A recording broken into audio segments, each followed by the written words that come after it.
Allah loves you so much, He made it sinful for someone to hurt you, and extremely rewarding for someone to make you happy. One day, a man came to the Prophet ﷺ and told him about a woman who would fast during the day. And I want you to imagine in Medina how in the middle of the desert and how hot it was, how there was no AC, no fans, and she would do extra voluntary fasts.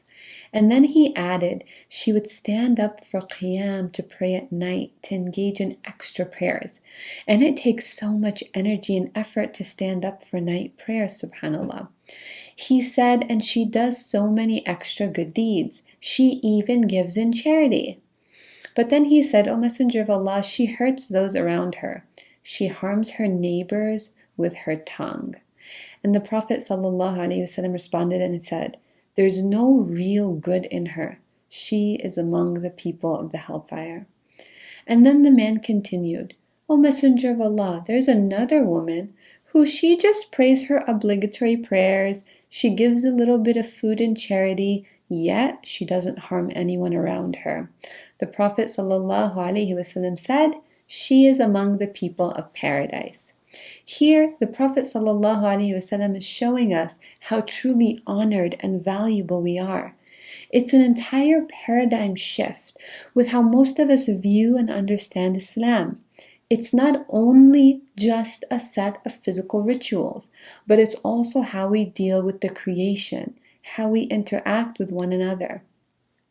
Allah loves you and I so much that the most beloved deed to Him subhanahu wa ta'ala is making you happy. The Prophet ﷺ said, the most beloved people to Allah are those who are most beneficial to other people. And the most beloved deed to Allah is to make a Muslim happy, subhanAllah, or to remove one of their troubles, or to forgive one of their debts, or to feed their hunger. Subhanallah, he ﷺ then continued and he said, that I walk with my brother and my sister regarding a need is more beloved to me than I seclude myself in this masjid in Medina, meaning his masjid, for an entire month. Imagine, are any one of us able to go to Medina to the masjid of the Prophet ﷺ and make i'tikaf for a month? No, but we all wish we could due to the great reward that we would get. But we can still get this great reward every single day by fulfilling the needs of others. The Prophet ﷺ, he then continues and he said, whoever swallows their anger, Allah will conceal their faults.